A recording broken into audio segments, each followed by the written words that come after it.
was sent to our school in order to inspire us, and personally speaking, I thought he did an excellent job. After introducing himself in a relaxed and casual manner, he started towards the back of the room, only to be stopped midway by what we came to know as the invisible wall, that transparent barrier realized only by mimes, drug addicts, and certain varieties of rapid cycling psychotics. I sat enthralled as he righted himself and began investigating the imaginary wall with his open palms, running his hands over the hard, smooth surface in hopes of finding a way out. Moments later, he was tugging at an invisible rope, then struggling in the face of a violent, fantastic wind. You know you're living in a small town when you can reach the 9th grade without ever having seen a mime. As far as I was concerned, this man was a prophet, a genius, a pioneer in the field of entertainment, and here he was in Raleigh, North Carolina. It was a riot the way he imitated the teacher, turning down the corners of his mouth and rifling through his imaginary purse in search of gum and aspirin. Was this guy funny or what?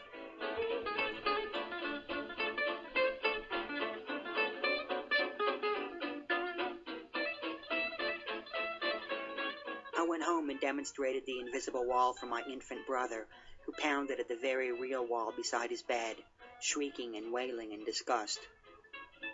When my mother asked what I'd done to provoke him, I threw up my hands in mock innocence before lowering them to retrieve the imaginary baby which lay fussing at my feet. I patted the back of my little ghost in order to induce gas, and was investigating its soiled diaper when I noticed my mother's face assume an expression she reserved for unspeakable horror. I had seen this look only twice before, once when she was caught in the path of a charging rabid pig, and once again when I told her I wanted a peach-colored velveteen blazer with matching slacks.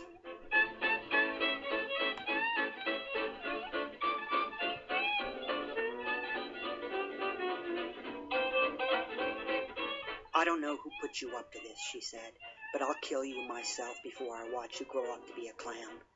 You want to diaper a baby? Make yourself useful and wipe up the genuine article. She handed me my brother before turning to leave the room.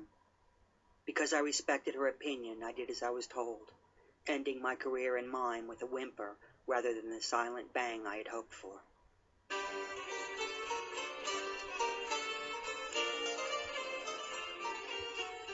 The visiting actor returned to the classroom a few months later, removing his topcoat to reveal a black body stocking worn with a putty-colored neck brace, the result of a recent automobile accident. This afternoon's task was to introduce us to the works of William Shakespeare, and once again I was completely captivated by his charm and skill. When the words became confusing, you needed only pay attention to the actor's face and hands to know that this particular character was not just angry, but vengeful.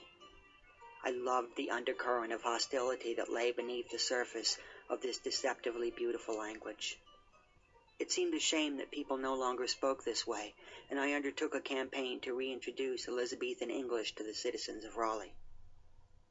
"Perchance, fair lady, thou dost think me unduly vexed at the sorrowful state of thine quarters," I said to my mother, as I ran the vacuum over the living-room carpet she was inherently too lazy to bother with.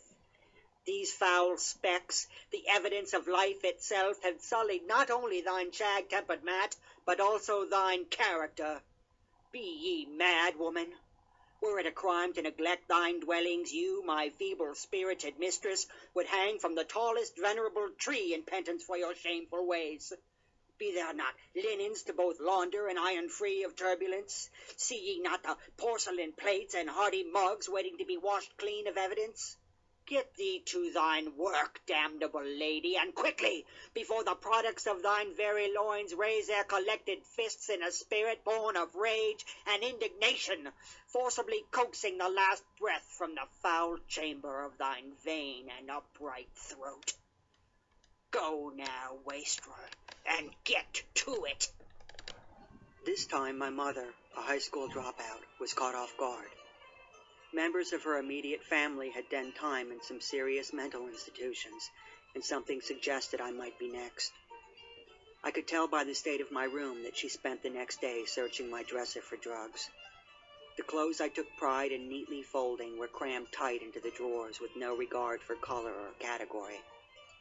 I smelled the evidence of cigarettes and noticed the coffee rings left on my desk.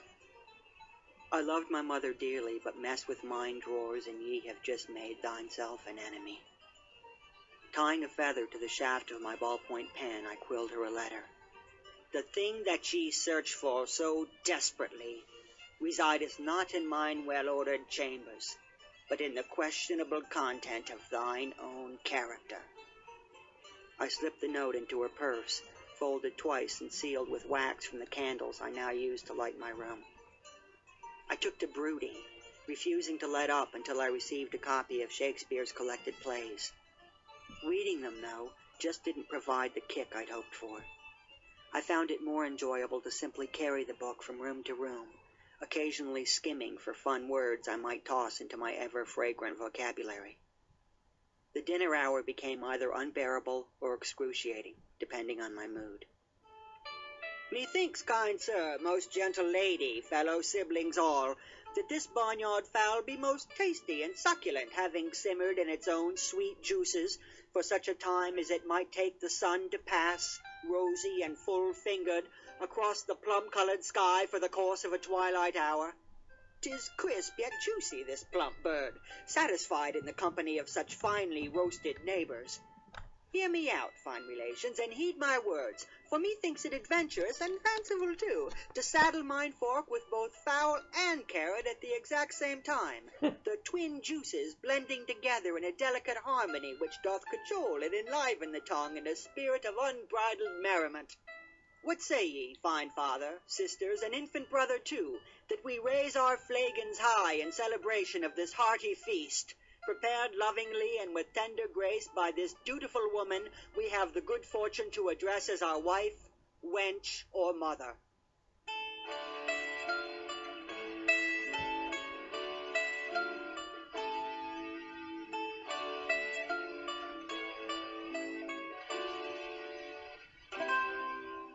My enthusiasm knew no limits, and as a result it quickly reached the point where my mother literally begged me to wait in the car while she stepped into the bank or the grocery store.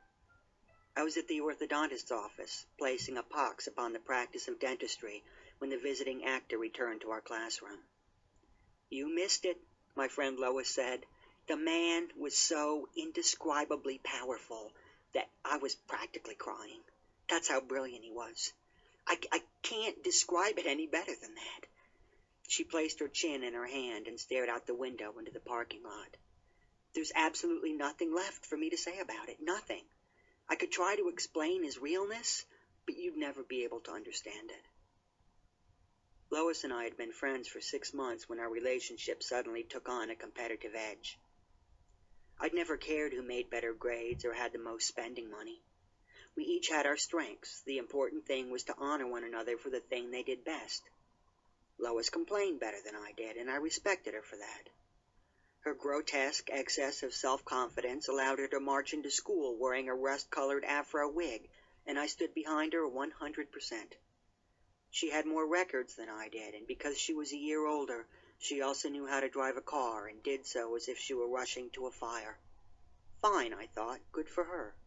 I was genuinely happy for Lois until she questioned my ability to understand the visiting actor.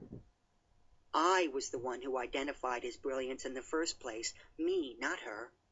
Sure, she'd been there beside me in the classroom, but she didn't even realize that was an invisible wall until I told her.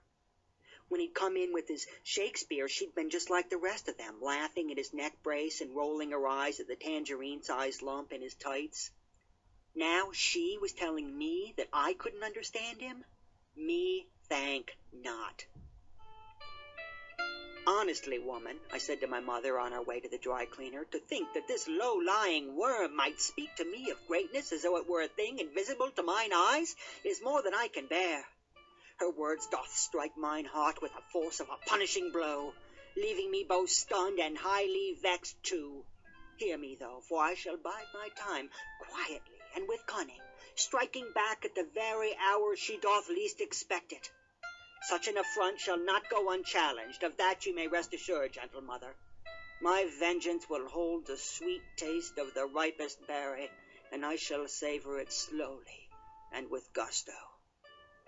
"You'll get over it," my mother said. Give it a few weeks and the whole thing will blow over.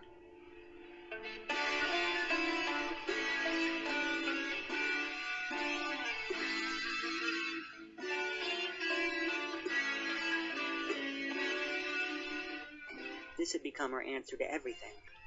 She'd done some asking around and concluded that I'd been bitten by what her sister called the drama bug. My mother was convinced this was just a phase like all the others, a few weeks of prancing, and I'd drop show business just like I had the guitar in my private detective agency. I hated having my life's ambition reduced to the level of a common cold. This wasn't a bug, but a full-fledged virus. It might lay low for a year or two, but this little germ would never go away.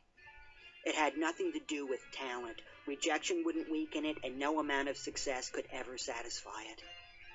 The drama bug strikes hardest with Jews, homosexuals, and plump women who wear their hair in bangs.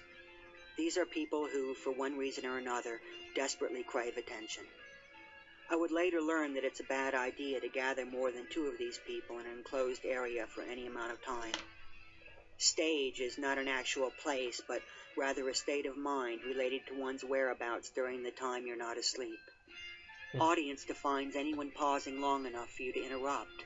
We were a string of light bulbs left burning 24 hours a day, and as a result, our exhausted public soon stopped wondering what all the fuss was about.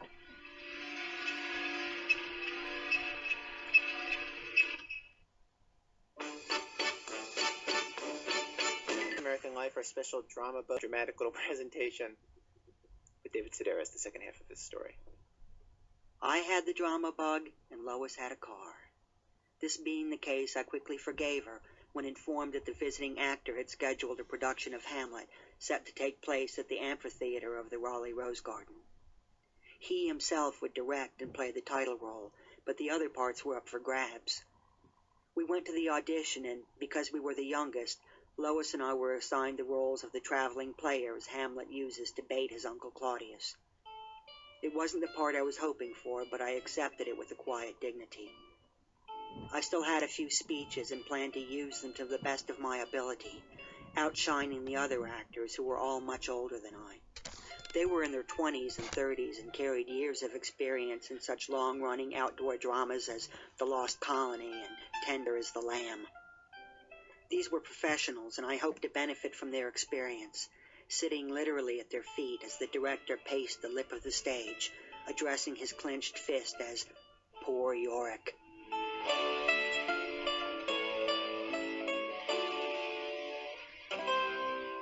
I worshipped these people. Lois slept with them. By the second week of rehearsal, she had taken up with Laertes, who, she claimed, had a real way with the sword. Unlike me, she was embraced by the older crowd, attending late-night keg parties with Polonius and Ophelia, driving to the lake with the director while Gertrude and Rosencrantz made out in the back seat. The killer was that Lois was nowhere near as committed as I was. Her drama bug was the equivalent of a 24-hour flu, yet there she was, swimming naked with the director himself while I practiced lines alone in my room. As traveling players, it was decided that we would make our entrance tumbling onto the stage. When Lois complained that the grass was irritating her skin, the director examined the wee pimples on her back and decided that, rather than tumbling, the players would enter skipping. I had practiced my tumble until my brain lost its mooring and could be heard rattling in my skull, and now, on the basis of one complaint, we were skipping? He'd already cut out all of my speeches, leaving me with one line, "Aye, my lord." While the other actors strolled the rose gardens memorizing their vengeful soliloquies, I skipped back and forth across the parking lot, whispering, "Aye, my lord. Aye, my lord." Lois felt silly skipping and spoke to the director, who praised her instincts and announced that henceforth the players would enter walking.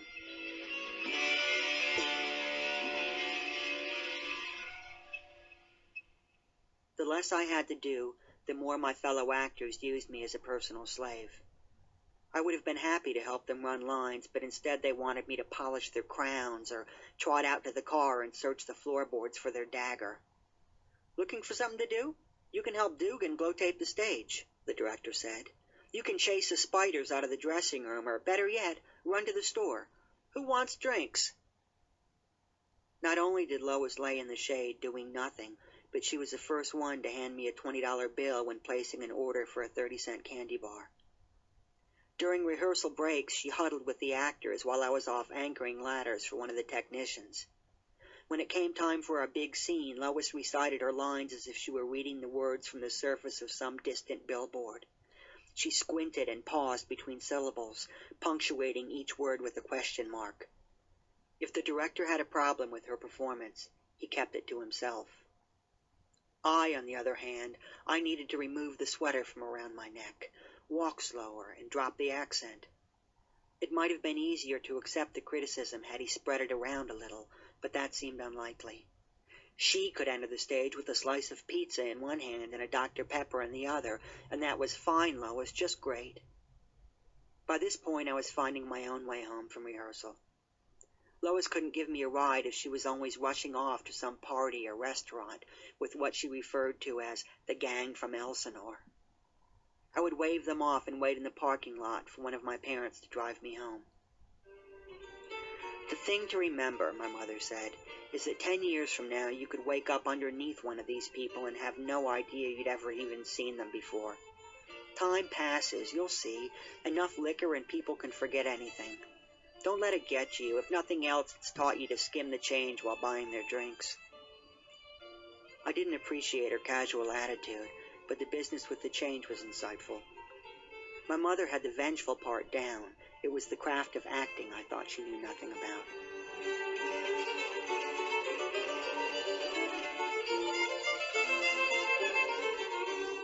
We were in dress rehearsal when the director approached Lois in regards to a production he had planned for the fall. This was to be a musical based on the lives of roving gypsies, and he had her in mind for the role of a lusty bandit. Lois couldn't sing, everybody knew that. Neither could she act or play the tambourine. I watched the man kneel down in the grass and literally beg her to accept the part. When I expressed an interest, he suggested I might enjoy working behind the scenes in some backstage capacity. He meant for me to hang lights or lug scenery, to turn into one of those guys with low-riding pants and a belt burdened with wrenches and thick rolls of gaffer's tape. Anyone thinking I might be trusted with electrical wiring had to be a complete idiot, and that's what this man was. I looked at him clearly then, noticing how his tights made a mockery of his slack calves and dumpy little basket. If he was such a big stinking deal, what was he doing in Raleigh, North Carolina? His blow-dried hair, the Cuban-heeled shoes, and rainbow-striped suspenders, it was all a sham. Why wear tights with suspenders when their only redeeming feature was that they promised to stay up on their own? And acting, the man performed as though everyone around him sported a shrimp-sized hearing aid clamped to their ear. He shouted his lines, grinning like a jack-o'-lantern and flailing his hands as if he were fighting off gnats. His was a form of acting that never fails to embarrass me.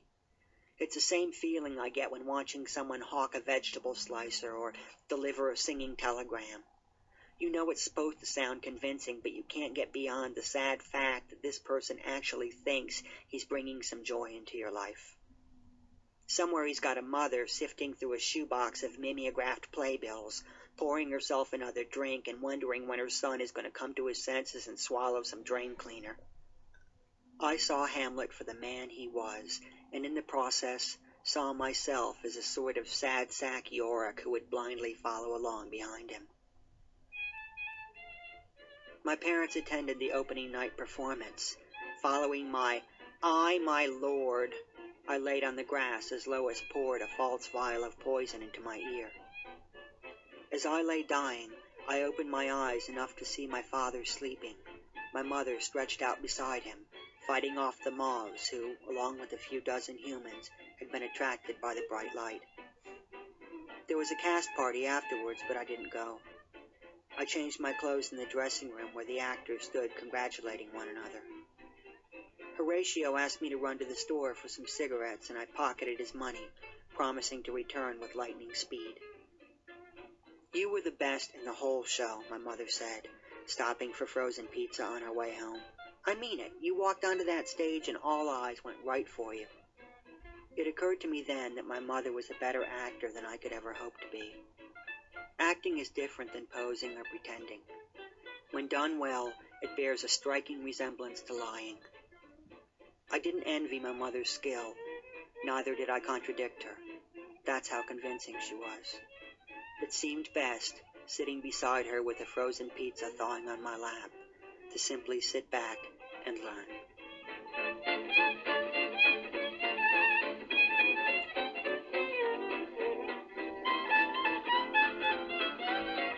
David Sedaris lives in New York City, is the author of Barrel Fever. Drama Bug is from an upcoming